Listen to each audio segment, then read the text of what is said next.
الشیطان الرجیم بسم اللہ الرحمن الرحیم قال اللہ تبارک و تعالی فی القرآن المجید والفرقان الحمید انا اعطیناک الکوثر فصل لربک وانحر صدقت یا رب العالمین ان اللہ وملائکتہ یصلون علی النبی یا ایہا الذین آمنوا صلوا علیہ وسلموا تسلیما بلغ العلا بکمالہ کشف الدجی بجمالہ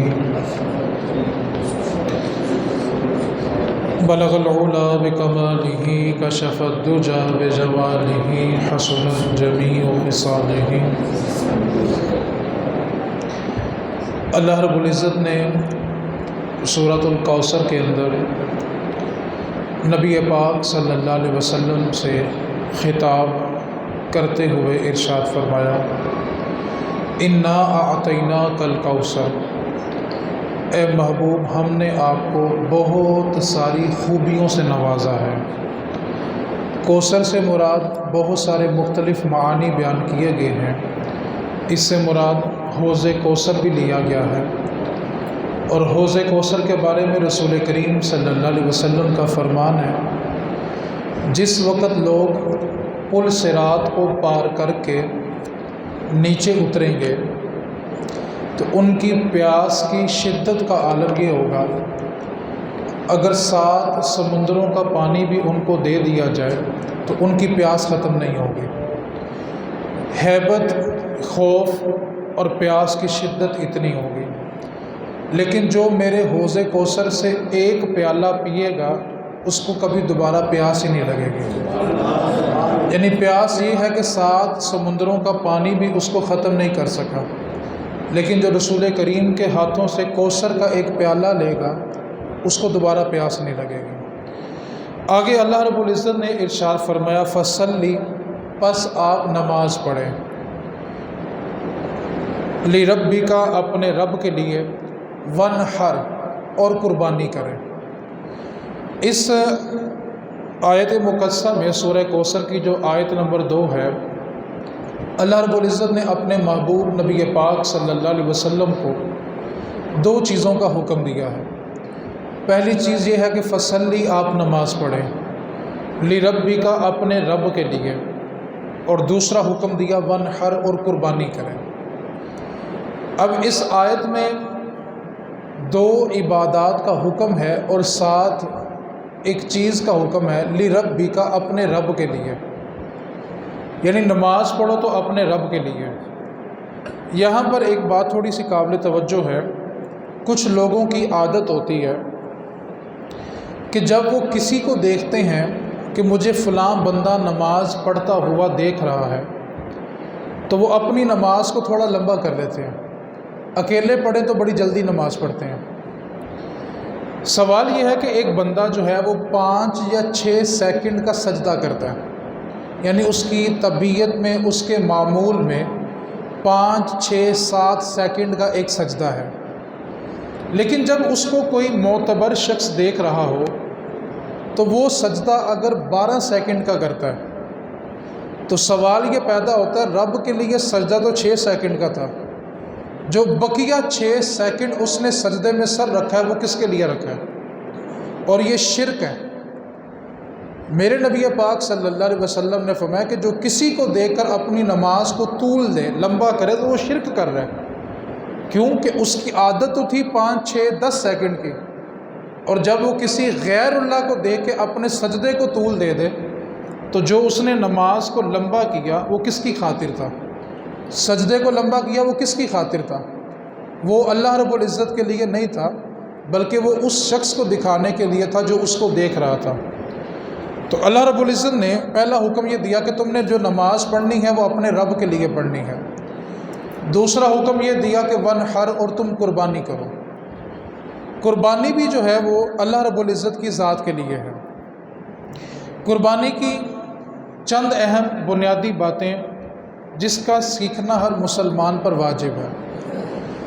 ہمارے معاشرے میں ایک جملہ بڑا تیزی کے ساتھ عام ہو رہا ہے کہ جب ان کو کسی مسئلے کا علم ہوتا ہے تو وہ آگے سے ایک جواب ملتا مجھے تو علم ہی نہیں تھا۔ علم نہ ہونا ایک یہ گناہ اور ایک عبادت کا مکمل نہ ہونا ایک یہ گناہ۔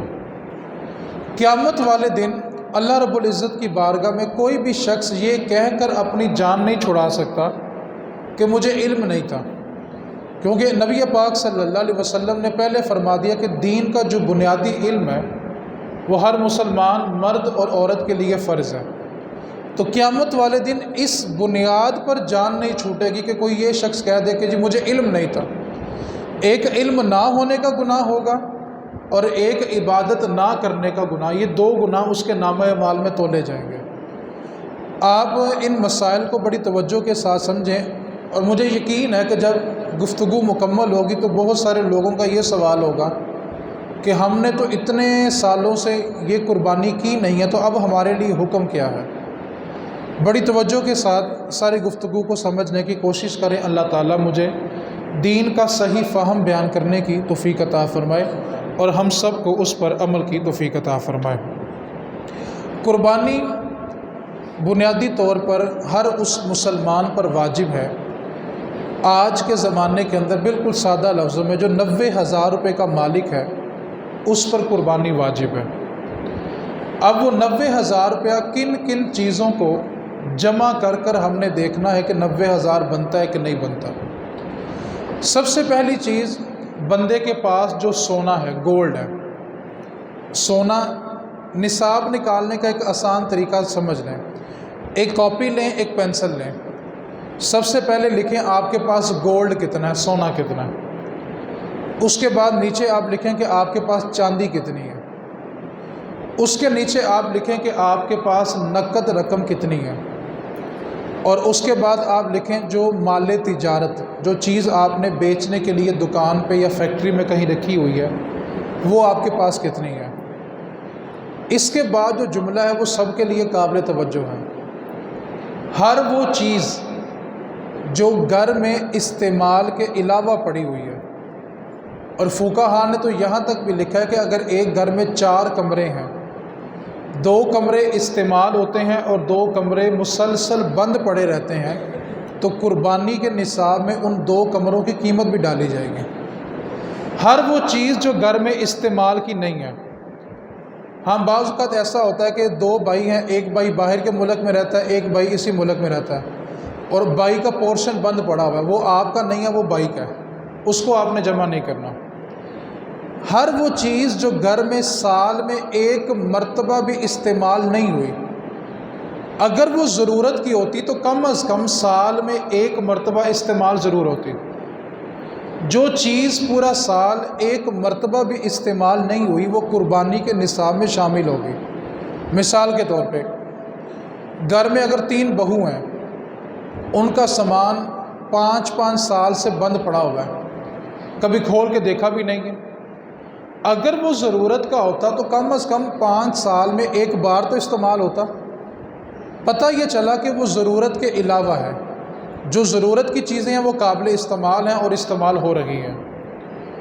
جو جہیز کا سامان وہ اپنی بیٹی کے لیے بنا کے رکھا ہوا ہے، یا کسی کی بیٹی آپ کے گھر میں شادی کر کے آئی ہے اور اس کا پڑا ہوا ہے، اگر وہ سامان 90,000 کی ملکیت کو پہنچتا ہے تو اس بہو پر اپنی قربانی واجب ہے، اور یقیناً گھر میں جتنی بہو ہیں ان سب کا سامان اس سے اوپر ہی پڑا ہوگا۔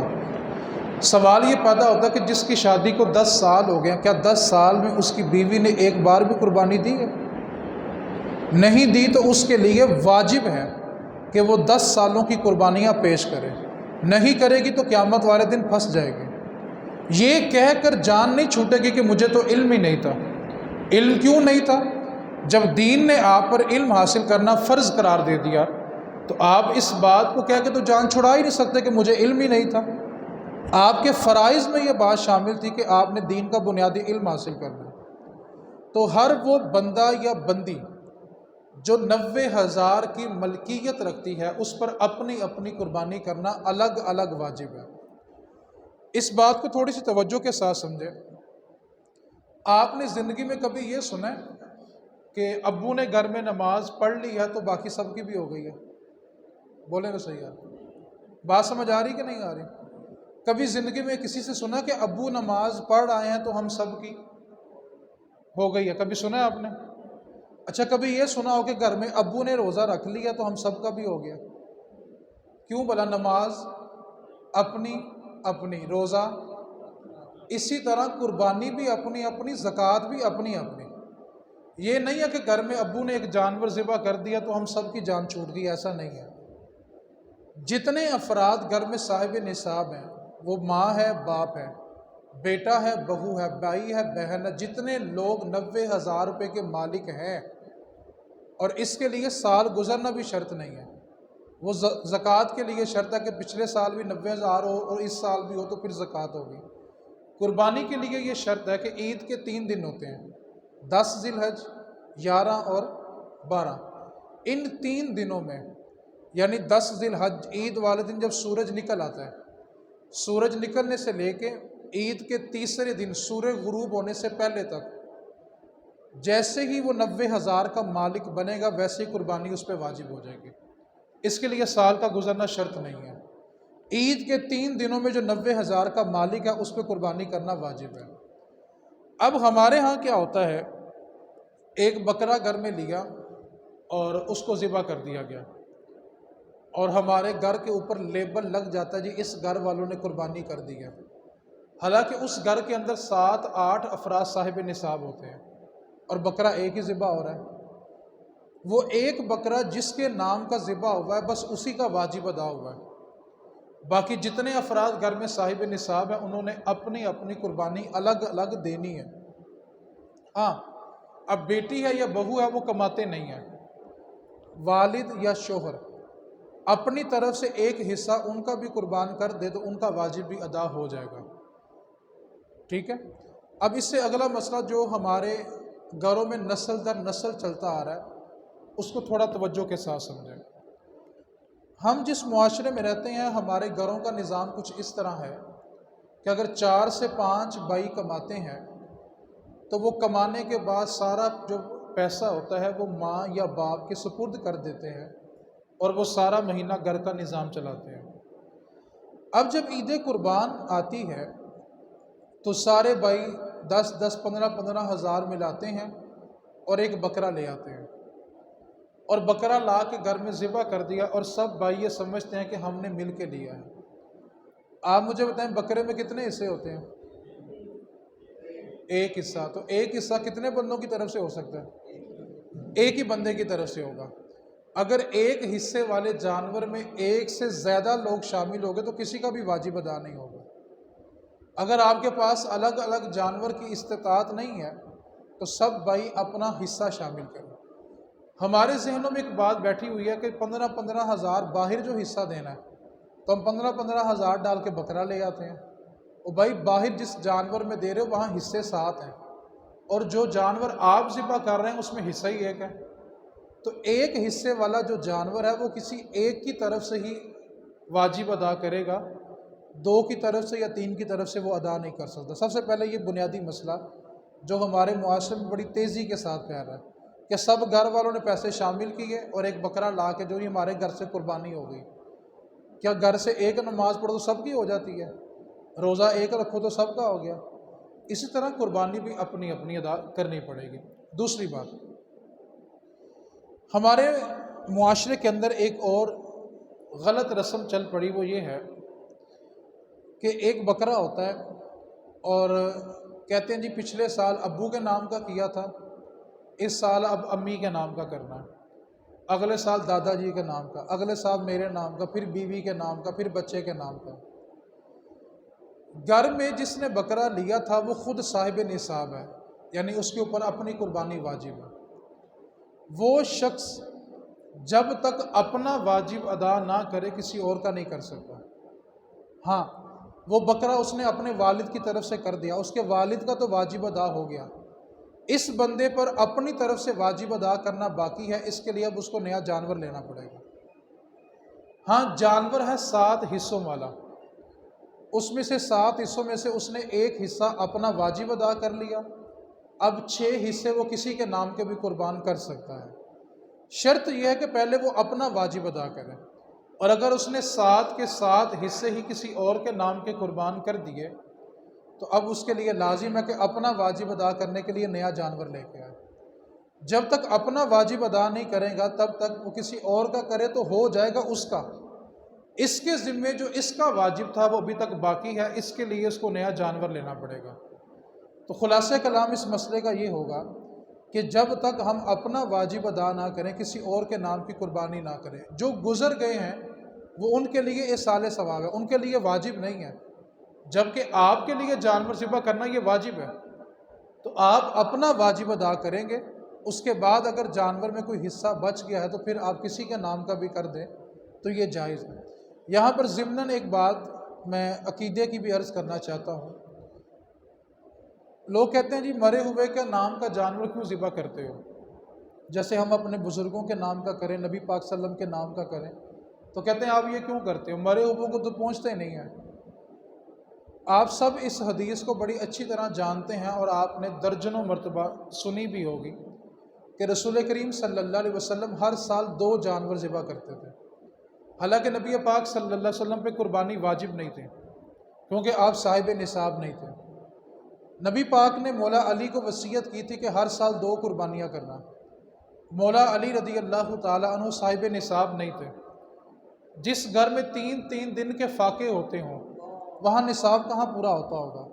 اور سیدہ زہرا پاک نے ایک بار زندگی میں سونے کے کنگن پہنے تھے، ایک مرتبہ، اور حضور سیدہ کے گھر تشریف لائے، جب دروازے سے داخل ہوئے تو دیکھا کہ میری بیٹی نے سونے کے کنگن پہنے ہوئے، تو وہیں سے پلٹ گئے، اندر تشریف نہیں لائے۔ اور جب مولا علی شیر خدا رضی اللہ تعالی عنہ گھر تشریف لائے تو سیدہ کو کچھ پریشانی کے عالم میں دیکھا تو پوچھا فاطمہ کیا پریشانی ہے؟ عرض کی کہ ابا جی تشریف لائے تھے، نبی پاک تشریف لائے تھے اور دروازے سے کچھ انہوں نے دیکھا ہے اور وہیں سے واپس پلٹ گئے، اندر تشریف نہیں لائے۔ مولا علی اسی وقت اٹھے اور حضور کی بارگاہ میں پہنچے، عرض کی آقا آپ تشریف لائے تھے تو فاطمہ گھر میں پریشان ہے کہ آپ اندر کیوں نہیں تشریف لائے؟ تو نبی پاک صلی اللہ علیہ وسلم نے فرمایا کہ محمد کی بیٹی ہو کر فاطمہ کو زیب نہیں دیتا کہ اس کے ہاتھوں میں سونا ہو، یہ محمد کی بیٹی کو زیب نہیں دیتا۔ اللہ نے ہمیں فقر عطا کیا تو ہمیں فقر میں رہنا چاہیے، یہ محمد کی بیٹی کو زیب نہیں دیتا۔ مولا علی ساری زندگی صاحب نصاب نہیں ہوئے لیکن ہر سال 2 قربانیاں کرتے تھے کیونکہ نبی پاک کا حکم تھا۔ اب نبی پاک نے ساری زندگی 2 قربانیاں کی ہیں، ایک اپنی طرف سے اور ایک اپنی، پھر بولو رے صحیح یار، عقیدے کی بات ہے۔ نبی پاک نے ہر سال کتنی قربانیاں کی؟ ایک اپنی طرف سے اور ایک اپنی۔ اب ایک سوال پیدا ہوتا ہے، جو امت ابھی آئی نہیں، آنے سے پہلے اس کے نام کی ہو سکتی ہے تو جانے کے بعد اس کے نام کی نہیں ہو سکتی یار؟ ایک چیز کا بھی وجود ہی نہیں تھا، آنے سے پہلے اس کے نام کی قربانی ہوئی ہے تو جانے کے بعد، کوئی کامن سینس کی بات ہے نا یار۔ ابھی امت آئی نہیں ہے لیکن امت کے نام کی قربانی نبی پاک نے 10 سال کی ہے۔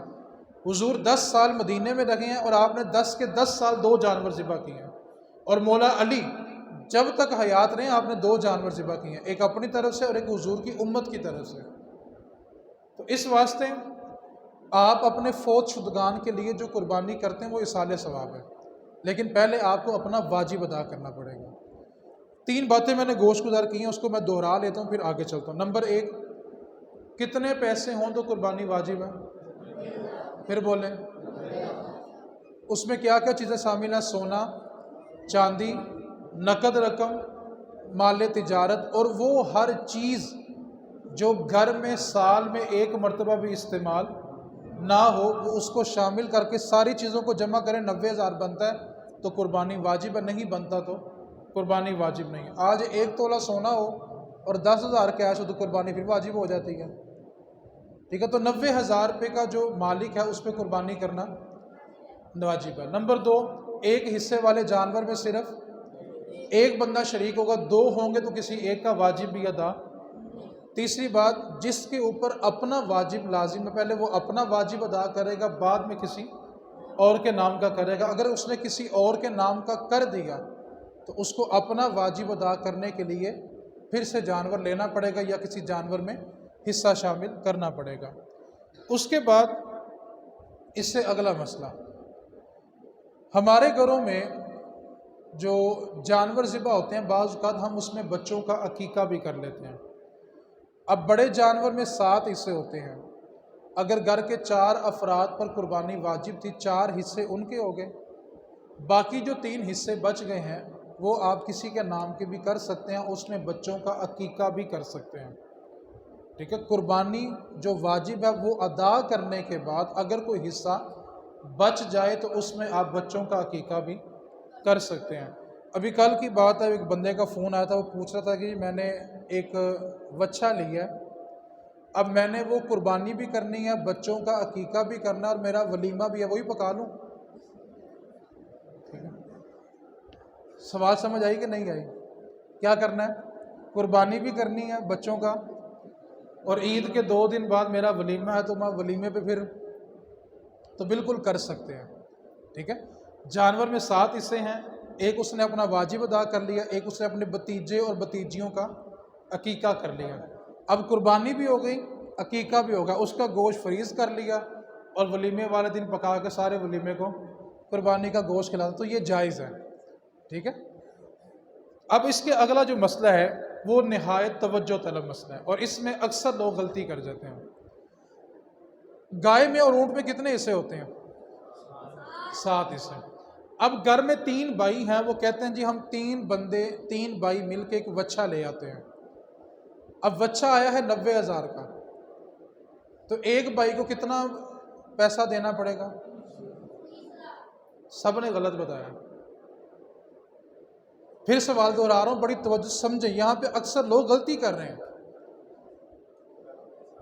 ہاں، پھر توجہ سے سوال سمجھیں، پھر آپ کو جواب سمجھ آئے گا۔ گھر میں کتنے بھائی ہیں؟ پھر بولیں۔ جانور آیا ہے 90,000 کا، جس میں 7 حصے ہیں، گائے لی ہے، یا مثال دے رہا ہوں، اللہ کرے کسی کو اتنے کا مل جائے آج کل کے دور میں، ویسے میں مثال ہی دے رہا ہوں، ٹھیک ہے۔ 90,000 روپے کا اس نے جانور لیا، جس میں کتنے حصے ہیں؟ اب کتنے لوگوں نے مل کے لیا، تو ایک بندہ کتنے پیسے دے گا؟ 3 بندے ہیں تو کتنے پیسے ہوئے؟ یہ غلط ہے۔ ایک بات کو میں بالکل سادہ سا کر کے سمجھاتا ہوں، جانور میں پیسے تقسیم نہیں ہوتے، حصے تقسیم ہوتے ہیں۔ جانور میں پیسے تقسیم نہیں ہوتے، حصے تقسیم ہوتے ہیں۔ 90,000 کا جانور ہو تو ایک حصہ کتنے کا بنا؟ کتنے کا؟ 13,000، چلو مثال دینا، 13,000 کا ایک حصہ بنا۔ اب ایک بھائی کہتا جی 3 حصے میرے، تو وہ کتنے پیسے دے گا؟ 39,000۔ دوسرا بھائی کہتا میرے 2 حصے، وہ کتنے دے گا؟ دوسرا بھائی کہے میرے بھی 2 حصے، وہ کتنے دے گا؟ تو پیسے جو ہیں وہ حصوں کے اعتبار سے تقسیم ہوں گے، قیمت تقسیم نہیں ہوتی، اور یہاں پہ اکثر لوگ غلطی کر جاتے ہیں۔ اگر ایک حصے میں، جانور کے ایک حصے میں 2 لوگوں نے پیسے ملا دیے تو دونوں کا واجب ادا نہیں ہوگا، قربانی ان کی نہیں ہوگی، کیونکہ پورا ایک حصہ قربان کرنا واجب ہے۔ تو اس بات کو میں دوبارہ دہراتا ہوں، تھوڑی توجہ سے سمجھیں، جانور کی قیمت کو تقسیم نہیں کرتے، بلکہ اس کا جو ایک حصہ بنتا ہے اس حصے کے مطابق جتنے حصے اس نے ملانے ہیں اتنے اس کو پیسے دینے پڑیں۔ جیسے مثال کے طور پہ ایک حصہ 16,000 روپے کا، اب بندہ کہ چل ٹھیک ہے لا کے 8,000 پا لیے، تو ایسا ایک حصہ ایک بندے کو پورا دینا پڑے گا، پھر ہی اس کا واجب ادا ہوگا۔ تو اس کو میں بالکل سادہ لفظوں میں پھر دہرا رہا ہوں، جانور کی قیمت کو تقسیم، بلکہ اس کے جو حصے ہوتے ہیں حصوں کو تقسیم کیا جاتا ہے، اور اکثر گھروں میں اس میں غلطی کی جا رہی ہوتی ہے۔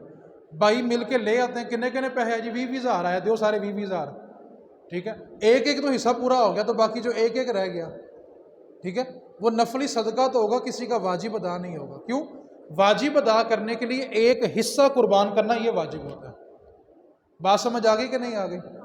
آگے چلوں کہ دہرا لوں پھر ایک بار؟ میں کوئی بیان نہیں کر رہا، کلاس ہی پڑھا رہا ہوں یار، یاد ہو گیا سب کو؟ کسی کا کوئی ڈاؤٹ تو نہیں ہے اس میں؟ چلیں اگلا مسئلہ، کچھ مسائل ایسے ہیں جو جانوروں میں عیب پایا جاتا ہے، ٹھیک ہے، اس کو تھوڑا توجہ کے ساتھ سمجھیں، بالکل مختصر دہرا دیتا ہوں۔ سب سے زیادہ مسئلہ آتا ہے کان کٹنے کا یا سینگ ٹوٹنے کا۔ سینگ ٹوٹنے کے بارے میں بس ایک چیز یاد کر لیں، سینگ اگر جڑ سے اکھڑ جائے اور اس کا زخم تازہ ہو. کیا لفظ بولا میں نے؟ سینگ اگر جڑ سے اکھڑ جائے اور اوپر سے دیکھیں تو اس کا زخم تازہ ہو تو اس کی قربانی نہیں ہوگی. ہاں اکھڑ گیا تھا پھر بڑھ گیا تو جائز ہے. سینگ تھوڑا ٹوٹا، آدھا ٹوٹا، اوپر سے ٹوٹا تو قربانی جائز ہے.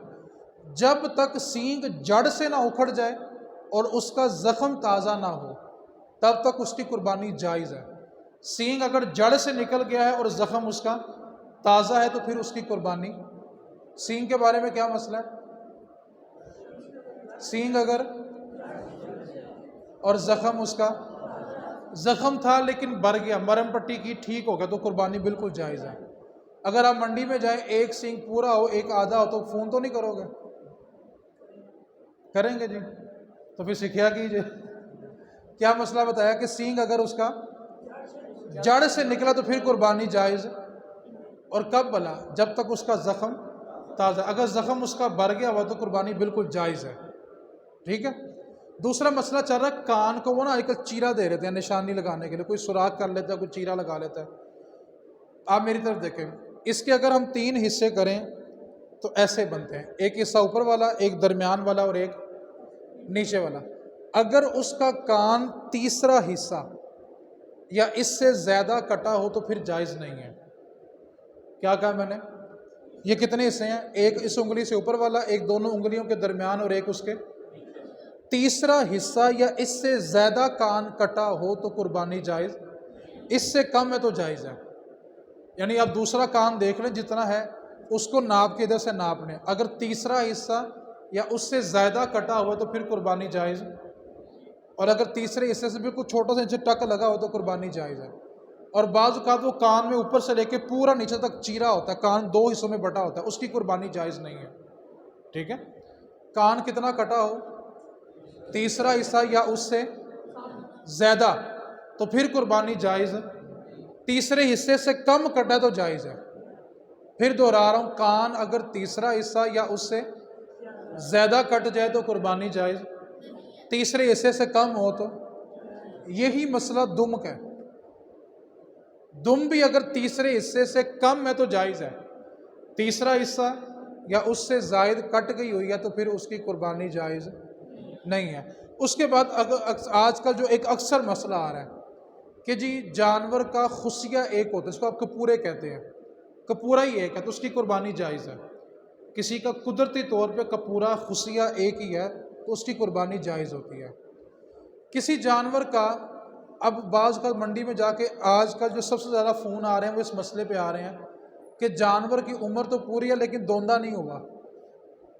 دانت پورے ہونا شرط نہیں ہے، جانور کی عمر پوری ہونا یہ شرط ہے. اگر آپ کو بندہ قابل اعتماد مل گیا کہ بھئی جانور کی عمر پوری ہے، اگرچہ ایک دانت پورا ہو گیا تھوڑا دوسرا بھی رہتا تو اس کی قربانی جائز ہے. دانت کا دوندا ہونا یہ ضروری، وہ ایک نشانی ہے کہ بھئی یہ کام ہو گیا تو ہو گیا. بعض کا دوسرا بھلا کیسے ہیں، جو لوگ چارہ کھینچ کر کھاتے ہیں نا ان کے دانت کچھ تخیر سے نکلتے ہیں کہ جلدی نکلتے ہیں. ہے کوئی دیہاتی بندہ یہاں پہ کہ نہیں؟ جو جانور چارہ کھینچ کے کھاتے ہیں نا ان کے دانت اکثر تیزی سے نکلتے ہیں، اور جو پڑا پڑا چارہ کھاتے ہیں ان کے دانت تخیر سے نکلتے ہیں.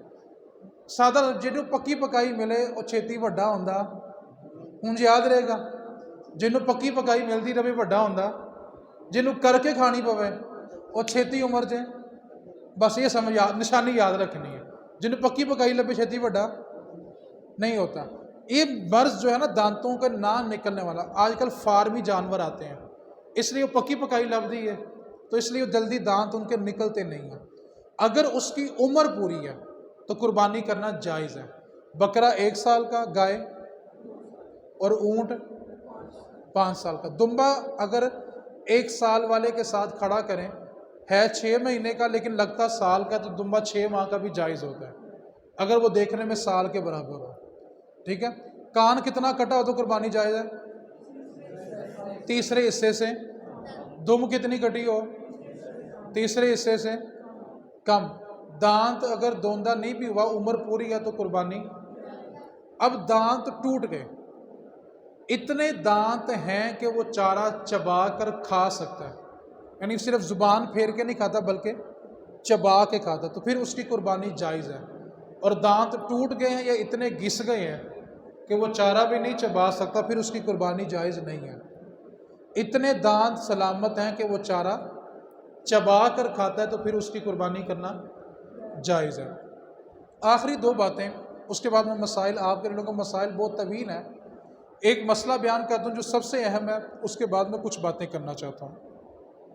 اکثر ایسا ہوتا ہے کہ کسائی جب چھری پھیر رہا ہوتا ہے نا، تو ساتھ وہ بندہ بھی ہاتھ رکھتا ہے جس کے نام کی قربانی ہو رہی ہے۔ یہ مسئلہ بڑا توجہ طلب ہے۔ اب کسائی پڑھ لیتا بسم اللہ اللہ اکبر، اور جس بندے نے چھری پہ ہاتھ رکھا ہوا تھا کسی ایک نے بھی تکبیر نہیں پڑھی تو جانور حرام ہے۔ یہ مسئلہ بڑا توجہ طلب ہے، اور اکثر لوگ اس میں غلطی کر رہے ہیں۔ یعنی کسائی چھری پھیر رہا ہے، ایک نے پیچھے سے اس کا بازو پکڑا ہوا ہے، ساتھ وہ بھی بازو کو لا رہا ہے۔ جتنے لوگ تکبیر پھیرنے میں شامل ہیں سب کے لیے تکبیر پڑھنا لازم ہے۔ کسی ایک نے بھی نہیں پڑھی تو جانور ہی حرام ہو گیا۔ قربانی ہونا تو نہ ہونا بات کی بات ہے، اس جانور کا کھانا بھی حلال نہیں ہے، وہ مردار ہے۔ کیوں؟ کہ وہ اللہ کے نام پہ کٹا ہی نہیں ہے۔ حلال جانور بھی تب کھانے حلال ہوتے ہیں جب وہ اللہ کے نام پہ کٹ جائے۔ بکرا ہے کھڑا کھڑا گر کے مر گیا تو مردار ہے، حرام ہے۔ کیوں؟ وہ اللہ کے نام پہ کٹا ہی نہیں ہے۔ جو اللہ کے نام پہ کٹ جائے کھایا وہی جاتا ہے۔ تو جتنے لوگ تکبیر پھیرنے میں شامل ہیں اتنے لوگوں کے لیے تکبیر پڑھنا بھی لازم ہے۔ اگر ایک بندے نے بھی تکبیر نہیں پڑھی تو وہ جانور حرام ہے۔ اس کے بعد جو مسئلہ اکثر پوچھا جائے گا وہ یہ کہ غیر مسلم کو گوشت دینا، تو آپ غیر مسلم کو قربانی کا گوشت دے سکتے ہیں، ٹھیک ہے، زکوٰۃ اور فطرانہ نہیں دے سکتے، قربانی کا گوشت دے سکتے ہیں۔ آخری دو باتیں، اس کے بعد میں آپ کے سوالات لیتا ہوں۔ اس وقت جو اکثر لوگوں کے ذہن میں وہ یہ بات ہے کہ حالات بڑے تنگ ہو گئے ہیں، قربانی کرنا بڑا مشکل ہے، ہمارے لیے نظام چلانا بڑا مشکل ہو گیا، جبکہ وہ صاحب نصاب بھی ہیں اور قربانی ان پہ واجب بھی ہے۔ لیکن قربانی اس لیے نہیں کریں گے کہ حالات بڑے تنگ ہیں۔ ایک سوال میں آپ سے پوچھنا چاہتا ہوں، ابھی آپ یہاں سے اٹھ کے گھر جائیں اور بیگم آپ سے یہ کہے کہ آپ کے سسرال میں یعنی اس کے میکے میں سالے یا سالی کی یا ان کے کسی بچے کی شادی فکس ہو گئی ہے، اور شادی ہے بھی عید سے پہلے پہلے، آپ دو جی آپ ہو گئے، دو آپ کے بچے ہو گئے، تین آپ کے بچے ہو گئے، 5 افراد آپ ہو گئے، تین بھی سوٹ لیں تو 5 لوگوں کے کپڑے کتنے کے بنیں گے؟ تو 30-35 ہزار تو اس دور میں آسانی سے لگ جائے گا۔ اچھا، یعنی ہم نے 25 سے 30 ہزار کے کپڑے بنا لیے شادی پہ جانے کے لیے، اور وہاں پہ جا کے جو لین دین کرنا ہے وہ اس کے علاوہ جتنا قریبی رشتہ اتنا لین دین بھی، یہ ایک عذاب ہے جس کو لوگ خوشی کا موقع سمجھتے ہیں۔ یہ غریب بندے پہ بوجھ ہے۔ بہت سارے غریب بندے شادی پہ کیوں نہیں جاتے کہ میری جیب خالی ہے، حالانکہ نبی پاک کا فرمان بلا کیا ہے؟ سب سے بدترین دعوت ولیمہ وہ ہے، سب سے بدترین دعوت ولیمہ وہ ہے جس میں صرف امیروں کو بلایا جائے اور غریبوں کو چھوڑ دیا جائے، وہ بدترین ولیمہ ہوتا ہے۔ اور ایک بات کو یاد رکھیں، قبر کھودنے کے لیے نا محلے کے غریب جاتے ہیں اور امیر صرف جنازے میں دوسری تکبیر کے بعد ہی پہنچتے ہیں۔ اچھا، اب بچوں کے کپڑے بنائے 25 سے 30 ہزار روپے کے، وہاں جا کے جو لین دین کرنا ہے وہ بھی 20 سے 25 ہزار روپے کا وہ ہو گیا، اور اگر شادی شہر سے باہر ہو تو اس کا جو کرایہ ہے 10 سے 15 ہزار وہ بھی شامل کرنا ہے، اور جتنے دن وہاں پہ رہنا اس کا خرچہ الگ ہے۔ ایک شادی ہو تو نارمل سے نارمل خرچہ بھی 50-60 ہزار سے کم، بولیں یار، کسی بندے میں جرت ہے کہ گھر جا کے بیگم کو کہ اس سال حالات تنگ میں بیاہ دے نہیں جانا؟ کوئی جرت کر کے تو دیکھیں، جرت ہے کسی میں کہ میں کہ تیرے پیکیاں دے اپنے سوہریاں دے بیاہ دے؟ ہم کیا کہیں گے؟ چل میں کوشش کرنا وا۔ بتائیں کوشش ہوگی کہ نہیں ہوگی؟ شادی کے لیے کپڑے ہوں گے کہ نہیں ہوں گے؟ سلامی کے پیسے، کرائے کے پیسے، لیکن اللہ کے نام پہ صرف 16 ہزار یا 18 ہزار حصہ دینا ہے، اس کے لیے بہانے تلاش کر رہے ہیں۔ یہاں پہ یہ دلیل ہے کہ حالات تنگ ہے، قربانی اس سال ہم نے نہیں کرنی، اور انہی حالات کے اندر اگر کوئی شادی آ جائے 50,000 روپے ہم آسانی کے ساتھ خرچ کر دیں گے۔ اللہ کی بارگاہ میں دینے کے لیے بہانے تلاش کر رہے ہیں ہم لوگ۔